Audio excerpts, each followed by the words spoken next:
Memorandum of association पढ़ रहे थे हम और हमने स्टार्ट करना है alteration in memorandum of association this heading. अब हम देख रहे हैं कि इसमें मेजरली ये 5 हेडिंग्स थी मेमोरेंडम में, 4 and 5। Introduction, clauses, printing and signature, alteration and then registration. Printing stationer is completed.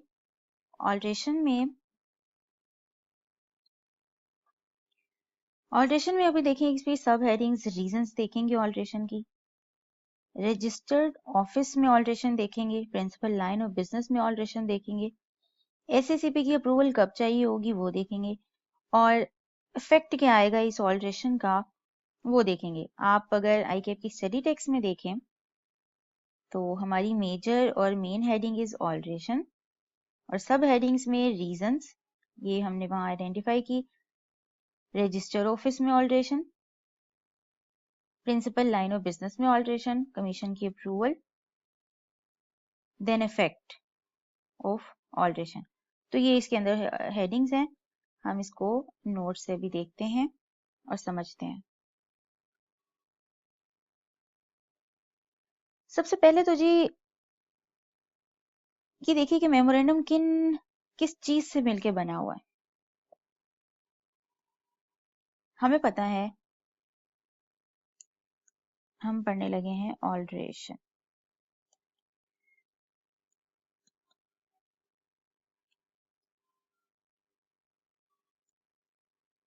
Memorandum itself कुछ नहीं, मेमोरेंडम की सिर्फ क्लॉजेज हैं और वो 7 क्लॉजेज हमने देखी।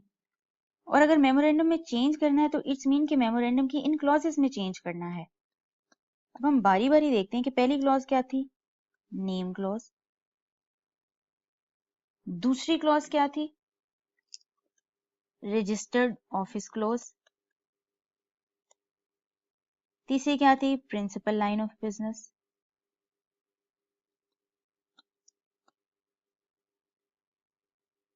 चौथी क्या थी, undertaking. Fifth one is liability clause. Sixth is authorized capital. And then the last one was subscription clause. अब पहले तो क्वेश्चन ये है कि हम क्या ये सारी क्लॉजेस चेंज कर भी सकते हैं कि नहीं, और कर सकते तो कौन कौन सी क्लॉजेस चेंज हो सकती हैं। पहले जी नेम क्लॉज चेंज हो सकती है, बिल्कुल हो सकती है, और ये हम प्रोसेस ऑलरेडी पढ़ भी चुके हैं, इसकी रीजंस भी पढ़ चुके हैं। अगर आपको याद हो तो जब हम स्पेशल रेजोल्यूशन देख रहे थे, और स्पेशल रेजोल्यूशन के साथ ही हमने कॉन्सेप्ट देखा था कि जब आप नेम चेंज करते हैं, नेम में बेसिकली हम जो फर्स्ट लर्निंग ऑब्जेक्टिव में देख रहे थे, तो हमने इसका पूरा प्रोसेस देखा था, रीजंस भी देखी थी, और रीजंस हमने ये देखी थी कि बिजनेस की नेचर चेंज हो गई। जैसे बिजनेस की नेचर चेंज होगी तो इधर आपका principal line of business change हो गया। जब ये चेंज हो गया तो आपको याद होगा कि आप रजिस्ट्रार के पास जाएंगे, आपको कोई चेंज लग रहा है तो वो 30 दिन का टाइम देगा आपको कि ये नेम भी चेंज करें, इसके इन लाइन करें। आपको अगर याद हो थोड़ा थोड़ा तो रीजंस हमने देखी थी कि आपने इसको इन लाइन करना होता है। और दूसरा ये कि नेचर बिजनेस की चेंज हो गई, मैनेजमेंट नहीं आ गई, तो आपको किसी और रीजन की बेस पे आपको नेम चेंज करना पड़ जाता है। तो पूरा प्रोसेस था आपका, उस प्रोसेस में अगर आपको मैं बताऊं तो स्पेशल रेजोल्यूशन पास करनी थी, रिटन अप्रूवल लेनी थी रजिस्ट्रार की, देन आपने वो जो पुराना नाम था वो आपने लिखना था। जब आपने स्पेशल रेजोल्यूशन पास की, रिटन अप्रूवल ली रजिस्ट्रार की, तो वो आपको एक सर्टिफिकेट दे देगा ऑन चेंज ऑफ नेम। वो सर्टिफिकेट इस बात का एविडेंस होगा कि आपका नेम अब चेंज हो चुका है। अब जैसे ही वो सर्टिफिकेट देगा तो नेम चेंज का प्रोसेस कंप्लीट हो गया। अब जैसे ही नेम चेंज हो गया, आपने पुराना नेम और न्यू नेम दोनों 90 डेज तक from the date when the name was issued on the certificate, उससे 90 दिन तक आपने पुराने नाम को भी साथ चलाना है। हर बिजनेस का जो ऑफिस है आउट वहां पे जहां भी नेम शो हुआ है आपने वहां लिखना है। ये हमने कुछ ऐसा प्रोसेस पढ़ा था। नेम चेंज हो सकता है और हमने प्रोसेस भी देख लिया। रजिस्टर्ड ऑफिस चेंज हो सकता है, हाँ जी, हो सकता है कि अगर कंपनी कहती है कि नहीं, हमने अपना ऑफिस यहाँ पे नहीं बनाना, हमने दूसरी जगह बनाना है क्योंकि हमारे मेजर कस्टमर्स वहाँ पे हैं, मेजर सप्लायर्स वहाँ हैं, मेजर जो इन्वेस्टर्स हैं, हमारे रिलेशंस और जो भी हमारे ताल्लुकात के लोग हैं उनकी रेजिडेंस वहाँ पे है, कराची में है, फॉर एग्जांपल लाहौर से कराची में, तो बिल्कुल हो सकता है। अब यहाँ पे एक क्वेश्चन है, अगर रजिस्टर ऑफिस पंजाब में था, पंजाब, और अगर मैं सिटी की बात करूं तो लाहौर में था, क्या जी? अब होता क्या है कि ये लाहौर में था, प्रोविंस क्या था? पंजाब। अब प्रोविंस सेम है लेकिन ये एक सिटी से दूसरे सिटी में, न्यू सिटी में चला जाता है। Now question is, register office तो चेंज हुआ है उनका, लाहौर से दूसरे सिटी में गया है। क्वेश्चन इज, क्या still is it required to change या alter the memorandum of association? क्या आपको मेमोरेंडम चेंज करने की जरूरत है? आंसर इज यस और नो। आंसर इज यस, है जरूरत। फिर सोचिए, क्या आपको रजिस्टर ऑफिस चेंज करने की, मेमोरेंडम को ऑल्टर करने की जरूरत है? नहीं, अल्ट्रेशन आपको मेमोरेंडम में करने की बिल्कुल जरूरत नहीं है। अगर आपको याद हो तो हम रजिस्टर ऑफिस में क्या लिख रहे होते हैं? हम सिर्फ प्रोविंस लिख रहे होते हैं या पार्ट ऑफ पाकिस्तान लिख रहे होते हैं, लाहौर या किसी सिटी का जिक्र ही नहीं आ रहा होता। प्रोविंस तो चेंज हुआ ही नहीं। जब प्रोविंस ही चेंज नहीं हुआ तो आपका मेमोरेंडम भी चेंज नहीं होगा। लेकिन अगर ये लाहौर से फॉर एग्जांपल कराची में जा रहे हैं, अब यहाँ पे आपका प्रोविंस भी चेंज हो गया, पंजाब से सिंध में चला गया है, तो अब आपको अपना मेमोरेंडम ऑल्टर करने की जरूरत है, बिल्कुल है। प्रोसेस अभी हम देखते हैं। अभी हम ये आइडेंटिफाई कर रहे हैं कि क्या कौन कौन सी क्लॉजेज हैं जो चेंज हो सकती हैं। रजिस्टर ऑफिस चेंज हो सकता है, प्रोसेस अभी हम पढ़ेंगे।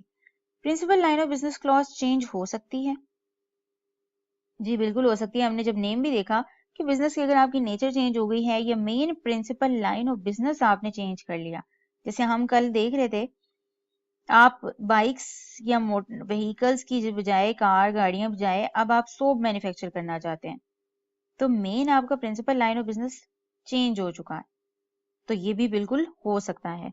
प्रोसेस क्या है वो भी देखते हैं। तो इन क्लॉजेस में जब चेंज आएगा तो ऑटोमेटिकली मेमोरेंडम आपका ऑल्टर हो जाएगा, ये चेंज करना है। अंडरटेकिंग क्लॉज, ये चेंज नहीं हो सकती। आपने एक बार कमिटमेंट दी हुई है, अपनी अंडरटेकिंग दी हुई है, जिम्मेदारी दी हुई है, ये नहीं अब चेंज होगी। ये आपकी ड्यूरिंग लाइफ टाइम, जब तक कंपनी चलती है तब तक ये अंडरटेकिंग आपकी रहेगी। लायबिलिटी क्लॉज, लायबिलिटी क्लॉज आप जब लिखते हैं तो कंपनी लिमिटेड बाय शेयर्स में आप लिखते हैं कि liability of the members is limited. Company limited by guarantee में आप लिखते हैं कि liability of the members is limited up to the amount they guarantee to contribute at the time of the company being bound up. Unlimited company में आप लिखते हैं कि liability of the members is unlimited. अब ये clause कब change हो सकती है? ये क्लॉज अपनी मर्जी से तो ऐसे ही डिसाइड किया तो चेंज नहीं हो सकती। ये चेंज हो सकती है सिर्फ उस वक्त जब कंपनी का स्टेटस चेंज होगा। मतलब कि कंपनी लिमिटेड बाय शेयर से अब या तो लिमिटेड बाय गारंटी हो गई है या लिमिटेड बाय गारंटी से अनलिमिटेड कंपनी हो गई है। तो ये जब कंपनी का स्टेटस चेंज होगा तब लायबिलिटी चेंज हो सकती है। और इस क्लॉज में हम सिंपल जैसे ही स्टेटस चेंज होगा तो हम लिख देंगे कि liability of the members is limited, या अगर अनलिमिटेड में कन्वर्ट हुई है तो वो अनलिमिटेड हो गई। इसका प्रोसेस हमारे सिलेबस में नहीं है, स्टेटस और ये कन्वर्जन का। ये बस अभी आपको ये याद रखना है कि लायबिलिटी क्लॉज तब चेंज होगी जब कंपनी का स्टेटस चेंज होगा। Next is authorise capital clause, क्या ये चेंज हो सकता है? ऑथोराइज कैपिटल क्लॉज,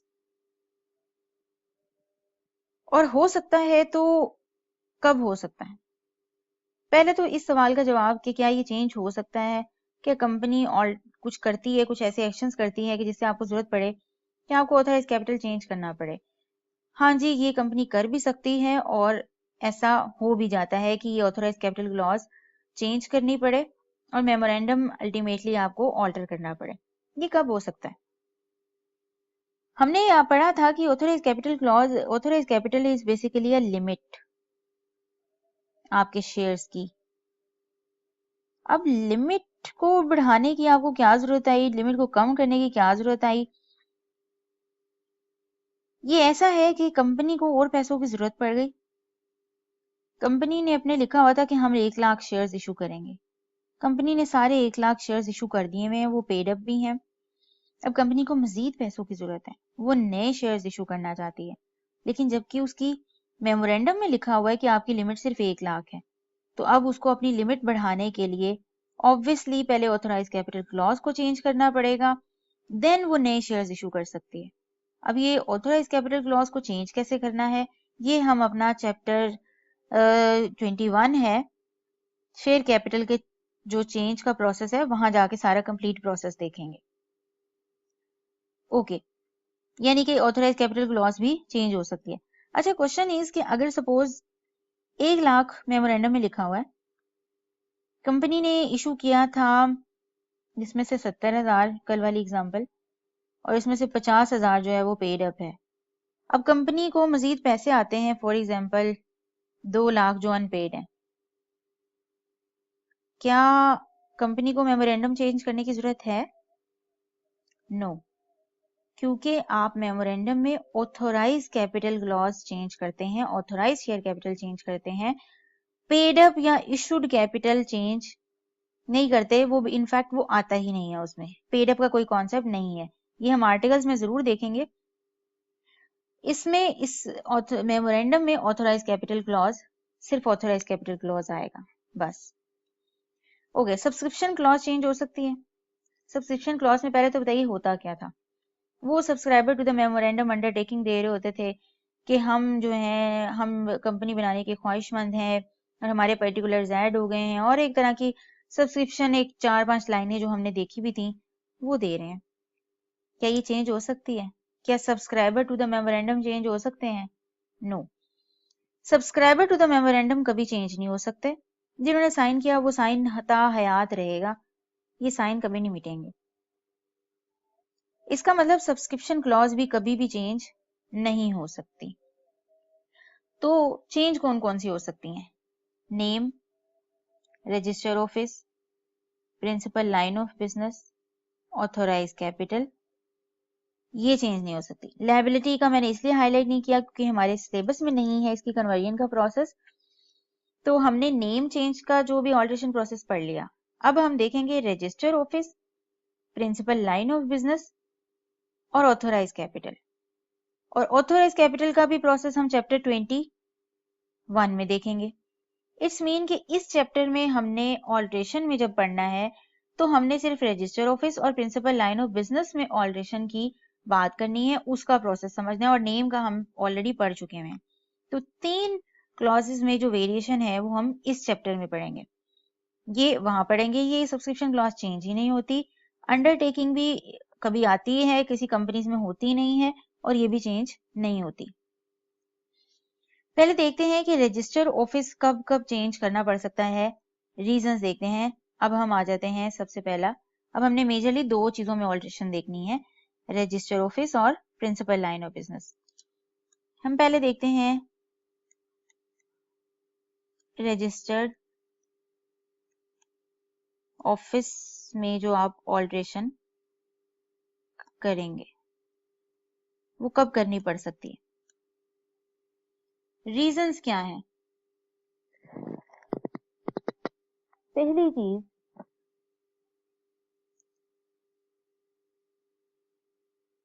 आपको अपना मेमोरेंडम किस किस, हो सकता है आपको सवाल ये भी आ सके कि मेमोरेंडम में ऑल्ट्रेशन करनी है तो किस किस वजह से की जा सकती है। नेम चेंज हो, रजिस्टर ऑफिस चेंज हो। रजिस्टर ऑफिस में फर्दर फिर आपको बताना पड़ेगा कि रजिस्टर ऑफिस में ऑल्ट्रेशन 2 वजह से आ सकती है। पहली रीजन, अगर कंपनी प्रोविंस चेंज करती है, एक प्रोविंस से दूसरे प्रोविंस में जाती है, पंजाब से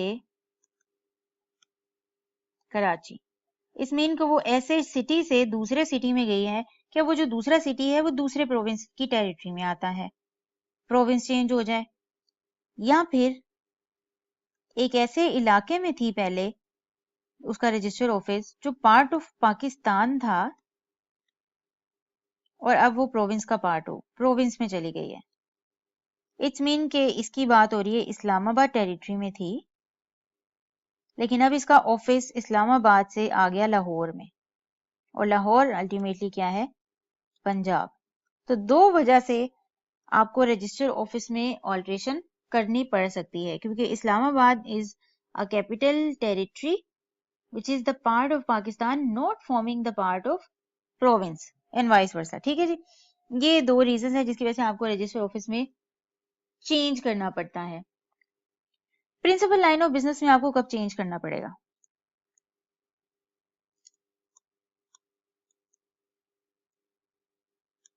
प्रिंसिपल लाइन ऑफ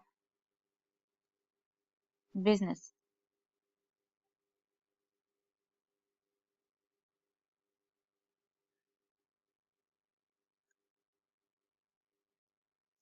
इसमें भी दो रीजन हैं। पहली रीजन क्या है कि अपना प्रिंसिपल लाइन ऑफ बिजनेस ही चेंज कर लिया। मतलब पहले कार व्हीकल्स गाड़ियां बनाते थे, अब कार व्हीकल्स गाड़ियों का कोई कॉन्सेप्ट नहीं, अब नया प्रोडक्ट बन रहा है सोप, जो कि मेन उन्होंने प्रिंसिपल लाइन ही अपनी एक जो बिजनेस की थी वो चेंज कर ली। ओके, अब यहाँ पे दूसरा सिनेरियो आपको प्रिंसिपल लाइन ऑफ बिजनेस कब चेंज करना पड़ सकता है? प्रिंसिपल लाइन ऑफ बिजनेस तो सेम है, कार व्हीकल्स वो अभी भी वही बेच रहे हैं, गाड़ियां ट्रक्स, ठीक है, बाइक्स, ये अभी भी यही है, लेकिन अब गाड़ियां या व्हीकल बनाने के लिए रबर या रबर से भी आगे कोई मटेरियल ऐसा है जो ये खुद मैन्युफैक्चर नहीं करते थे, और उस मटेरियल को मैन्युफैक्चर करने के लिए आपको लाइसेंस की जरूरत है। ठीक है जी, आपको लाइसेंस लेना पड़ेगा या उसकी कोई रजिस्ट्रेशन करवा के कोई एप्लीकेशन वो करनी पड़ेगी। किसी भी लॉ के तहत वो मटेरियल आपने बनाना है तो उसके लिए आपको लाइसेंस चाहिए। अब स्पेशली आपको उसका लाइसेंस लेना पड़ेगा मटेरियल का, मटेरियल बनाने का। सपोज वो मटेरियल रबर ही है, सपोज रबर बनाने के लिए अब आपको लाइसेंस चाहिए, आपने लाइसेंस लिया, लाइसेंस लेके आप रबर बनाएंगे, क्योंकि अगर आपके पास लाइसेंस होता तो आप पहले ही रबर बना लेते, या इसके लिए अगर लाइसेंस की जरूरत ना होती तो कोई मसला ही ना होता, आप इसके साथ लिख भी देते एंसिलरी एक्टिविटीज तो वो आप कर लेते। लेकिन अब स्पेशली एक लाइसेंस लेना पड़ रहा है किसी चीज के, किसी मटेरियल को बनाने के लिए, तो अब आपको फिर specially principal line of business भी चेंज करना पड़ेगा, क्योंकि ये रॉ मटेरियल ऐसा है, ये एक एंसिलरी एक्टिविटी जरूर है, लेकिन ये सब्जेक्ट टू लाइसेंस है, रजिस्ट्रेशन है, अप्रूवल चाहिए इसके लिए लॉ के तहत। तो आप अपना प्रिंसिपल लाइन ऑफ बिजनेस जाएंगे और वहां पे जाके अब चेंज करेंगे कि अब हम ये मटेरियल भी मैन्युफैक्चर करना चाहते हैं। मटेरियल मैन्युफैक्चर और वो मटेरियल जो भी है उसकी आप कंप्लीट डिस्क्रिप्शन लिखेंगे, ये चेंज करना पड़ेगा आपको, क्योंकि अब आप वो मटेरियल ऐसा बनाना चाह रहे हैं जिसको लाइसेंस की जरूरत है। तो इसमें एक बहुत ट्रिकी सा कॉन्सेप्ट है, अगर उसको लाइसेंस की जरूरत नहीं है एंसिलरी एक्टिविटी आप कैरी ऑन कर सकते हैं, लेकिन एक ऐसी एक्टिविटी जिसको लाइसेंस लेने की जरूरत है जिसके लिए, तो उसके लिए आपको प्रिंसिपल लाइन ऑफ बिजनेस अपना जाके चेंज करना पड़ेगा। और जब आप principal line of business change करेंगे तो अल्टीमेटली आपका मेमोरेंडम ऑफ एसोसिएशन चेंज होगा, उसको ऑल्टर करना पड़ेगा। तो ये हैं हमारी कुछ रीजंस।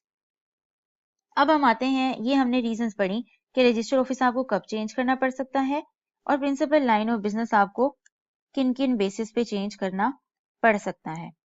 अब हम पढ़ते हैं इसका प्रोसेस, कि प्रोसेस क्या होगा जब आपने रजिस्टर ऑफिस में ऑल्ट्रेशन करनी है, तो क्या प्रोसेस होगा, सबसे पहले क्या करें। अब हम प्रोसेस पढ़ते हैं, प्रोसेस ऑफ ऑल्ट्रेशन इन, मैं रजिस्टर ऑफिस को आरओ लिख रही हूं, तो रजिस्टर ऑफिस, ठीक है। बार बार हम इसको नहीं लिख सकते तो RO लिख दिया हमने। हमने जब नेम चेंज किया था तो नाम कंपनी का एक बहुत अहम डिसीजन है, नाम चेंज करना। और जाहिर सी बात है जिन लोगों ने कंपनी बनाई है, जो मेंबर्स हैं, जो ओनर्स हैं, उनकी रजामंदी इसमें शामिल होनी चाहिए। क्योंकि जब कंपनी बनाई थी या कंपनी जब उन्होंने पैसे इन्वेस्ट किए थे, मेंबर्स ने शेयर्स खरीदे थे, उन्होंने तो उस कंपनी के नेम पे इन्वेस्ट किए थे। अब नेम चेंज करने जा रहे हैं तो बहुत इंपॉर्टेंट डिसीजन हो रहा था। तो हमने क्या की थी, स्पेशल रेजोल्यूशन पास की थी। स्पेशल रेजोल्यूशन आपको पता है कि क्या है? स्पेशल रेजोल्यूशन वो रेजोल्यूशन है या मीटिंग का वो डिसीजन है जिसमें आपके सिर्फ मेजोरिटी मेंबर्स की रजामंदी नहीं चाहिए, उसमें आपके 3/4 ऑफ मेंबर्स की मेजोरिटी चाहिए, उनकी रजामंदी चाहिए, जो कि आपके 75% है। एक ऑर्डिनरी डिसीजन करना होता तो वो 50%, मोर देन 50% से भी पास हो जाता। 10 में से 5 मेंबर्स भी अगर कहते कि कर लो, कर लेते। लेकिन ये जो रजिस्टर ऑफिस है, नाम चेंज करना है, प्रिंसिपल लाइन ऑफ बिजनेस है, ये सारे बहुत इंपॉर्टेंट डिसीजंस हैं, ये स्पेशल डिसीजंस हैं। तो आप जितने भी ये प्रिंसिपल लाइन ऑफ बिजनेस, आप ये याद रख लीजिए कि आप मेमोरेंडम की किसी भी क्लॉज में चेंज करेंगे तो ये एक स्पेशल डिसीजन है, बहुत ही अहम डिसीजन है। ये अकेले डायरेक्टर्स इस डिसीजन को नहीं रजामंद करके और इसको डिसीजन पास नहीं कर सकते, मेंबर्स की अप्रूवल चाहिए। लॉ ने कह दिया कि ये बहुत ही इंपॉर्टेंट डिसीजन है, तो आप स्पेशल रेजोल्यूशन पास करेंगे। और सिर्फ ये भी नहीं कहा कि मेंबर्स की मीटिंग करेंगे, ये भी कहा कि उसमें से अगर 75% मेंबर्स मान जाते हैं तब ऑल्ट्रेशन होगी। अगर 50% भी मानते हैं, 74, 73, 71 तक भी मानते हैं, इवन 70% तक भी मानते हैं, तो ये ऑल्ट्रेशन नहीं होगी। 75% मेंबर्स का एग्री होना जरूरी है। तो स्पेशल रेजोल्यूशन का हमने सारा देख लिया था कि क्या होती है। तो हमने कहा था कि एक जनरल मीटिंग होगी और इससे पहले 21 दिन का नोटिस भी दिया जाना चाहिए उस मीटिंग का, और आपने उसमें अपनी इंटेंशन बतानी है कि हम स्पेशल रेजोल्यूशन पास करने जा रहे हैं, ताकि मेंबर्स उस चीज के लिए रेडी हों, प्रिपेयर्ड हों। ताकि एक इम्पॉर्टेंट डिसीजन होने जा रहा है तो 21 दिन पहले उसके मुताबिक कोई रिसर्च करना चाह रहे हैं, वो कोई वर्किंग करना चाह रहे हैं, तो वो कर सकें। तो स्पेशल रेजोल्यूशन पास करनी है, यानी कि आप रजिस्टर ऑफिस चेंज करने लगे हैं तो 21 दिन पहले आपने उस मीटिंग का नोटिस देना है मेंबर्स को, सारे मेंबर्स को। और जब मीटिंग होने लगेगी तो कम से कम 75% मेंबर्स एग्री होंगे उस चीज पे, तो आपने रजिस्टर ऑफिस चेंज करना है। बाद की बातें तो बाद की देखी जाएंगी, पहले अपने मेंबर्स को तो एग्री कर लें। पहले आपके जो कंपनी के ऑनर्स हैं, शेयर होल्डर्स हैं, वो तो इस ऑल्ट्रेशन पे मान जाए। अगर वो मान गए, ठीक है, हम अगला प्रोसेस बाद में शुरू करेंगे। आपने पहले क्या करना है जी, स्पेशल रेजोल्यूशन पास करनी है। आपने स्पेशल रेजोल्यूशन पास कर ली, मेंबर्स की रजामंदी आ गई। अब वो कह रहे हैं कि ठीक है, आपने मेंबर्स की तो ले ली, लेकिन ये बहुत इंपॉर्टेंट डिसीजन है, ऐसे ही नहीं फौरन खत्म हो सकता, और भी अप्रूवल्स चाहिए होंगी आपको। कौन सी, किसकी अप्रूवल चाहिए? कहा जी हमने पता है कि कंपनी के आपको रेगुलेटर्स कौन होते हैं, हमें भी पता है कौन होते हैं, रजिस्ट्रार होते हैं, SCCP मेजरली होते हैं। तो कहते हैं कि जी रजिस्ट्रार के पास तो आपने फाइलिंग फूलिंग के लिए जाना ही है, उनसे वास्ता पड़ता ही रहता है, तो क्यों ना जरा आपसे कमीशन का वास्ता पढ़ाया जाए। लाइसेंस लेने जा रहे हैं आप तो SCCP से, वो भी आपने लाइसेंस जो हमने ऊपर देखा, वो नॉन प्रॉफिट ऑर्गेनाइजेशन का, वो भी आप SCCP से लेते हैं। और भी कमीशन की पावर्स हैं, लेकिन अगर आपने कुछ इतने इंपॉर्टेंट डिसीजन करने हैं मेंबर्स की मीटिंग के बाद, अब जाके जरा कमीशन को अप्रूवल, कमीशन से अप्रूवल लीजिए, कमीशन को जस्टिफाई कीजिए कि आप ये सारा काम करना क्यों चाह रहे हैं। अब कमीशन है वो पूछेगा भाई आपने रजिस्टर ऑफिस चेंज करना है क्यों जी, और वो भी एक प्रोविंस से दूसरे प्रोविंस में जा रहे हैं, वजह क्या ऐसी रीजन रही? आप भी रीजंस बताएंगे कि भाई जो भी रीजंस, आप जिस रीजंस की वजह से आप रजिस्टर ऑफिस चेंज करना जा रहे हैं, तो वो रीजंस कमीशन को बताएंगे। कमीशन को ठीक लगी तो ओके, वो अप्रूवल दे देगा, अदरवाइज फिर आप वापस जाएं अपनी कंपनी पे और जहां बैठे हैं वहीं पे बैठ के काम करें। तो आपने सेकंड पे क्या करना है जी, अप्लाई करना है कमीशन को फॉर अप्रूवल। कमीशन की अप्रूवल लें उसकी।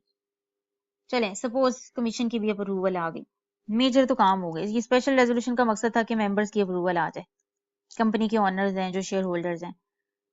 उसके बाद कमीशन की भी अप्रूवल ले ली, बड़े बड़े काम तो हो गए। अब रह गया, अब सिर्फ फाइलिंग का काम रह गया है। हमने तो यहाँ लिख दिया ना स्पेशल रेजोल्यूशन पास करनी है, कमीशन को अप्लाई करना है।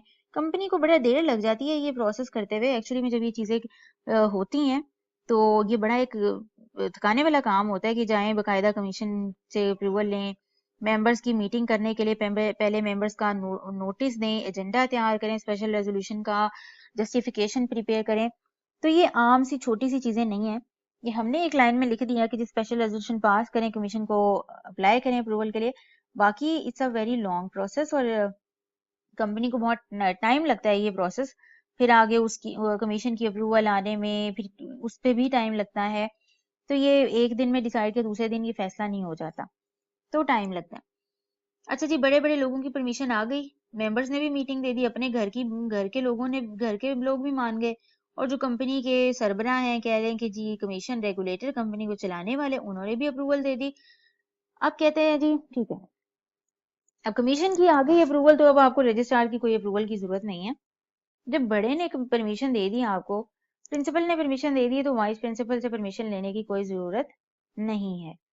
तो जाएं डायरेक्ट अब रजिस्टर ऑफिस चेंज करें, और बस ये करिएगा कि अब चूंकि रजिस्ट्रार आपका रजिस्टर उसने बनाया हुआ है कंपनी का, तो सारे डॉक्यूमेंट्स की डिटेल रखना है। तो बस ये करिएगा कि आप उसको कम से कम बता दीजिएगा कि हमने रजिस्टर ऑफिस चेंज कर लिया, ताकि अब वो कोई नोटिस वगैरह उसने भिजवाने हो, रजिस्ट्रार ने आपसे कम्युनिकेशन करनी हो, तो वो अब उसको पता हो कि आपने जी रजिस्टर ऑफिस चेंज किया हुआ है। तो आपने कंपनी जब एक्चुअली शिफ्ट कर ले, रजिस्टर ऑफिस शिफ्ट कर ले, थर्ड स्टेप पे रजिस्टर ऑफिस अपना, और इन्फॉर्म करे। It's not get approval from registrar, ये इन्फॉर्म पे फोकस करना है। इन्फॉर्म कर दे टू रजिस्ट्रार विद इन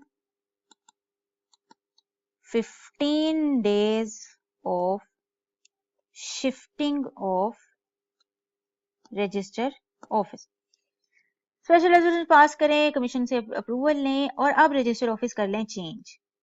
बस जब जिस दिन एक्चुअली शिफ्ट कर लिया अपना रजिस्टर ऑफिस, उसके 15 दिन के अंदर अंदर बस बता दें, रजिस्ट्रार को सिर्फ इन्फॉर्म कर दें। ठीक है जी। अच्छा, अब यहाँ पे एक चीज है, एक चीज वो ये लिखी है, आपने रजिस्टर ऑफिस चेंज जब किया,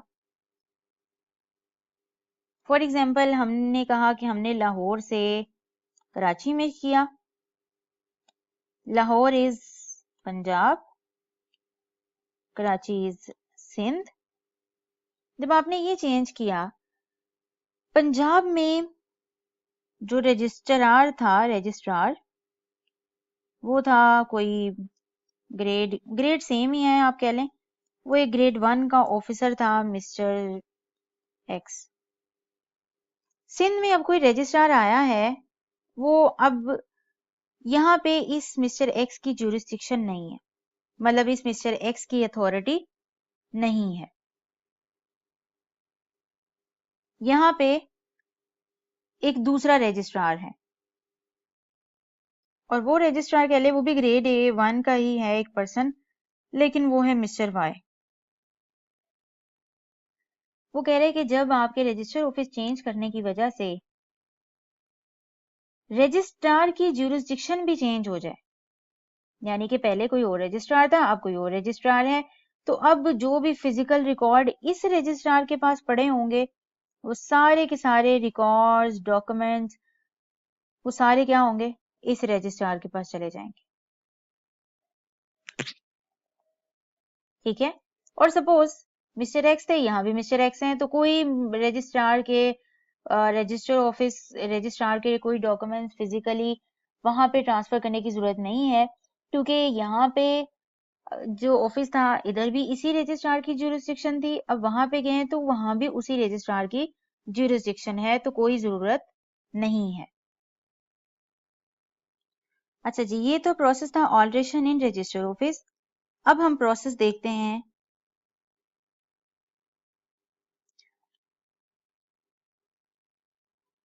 प्रोसेस अब हम देखते हैं टू ऑल्टर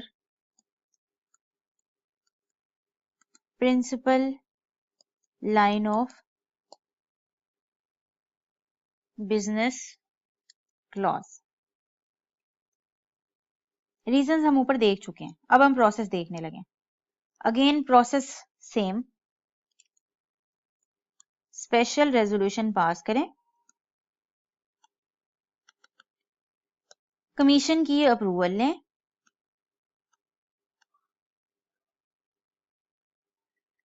तीसरे पे हमने वहां ऊपर देखा था कि आपने जब रजिस्टर ऑफिस शिफ्ट कर लिया उसके 15 दिन के अंदर अंदर रजिस्ट्रार को बता दें बस।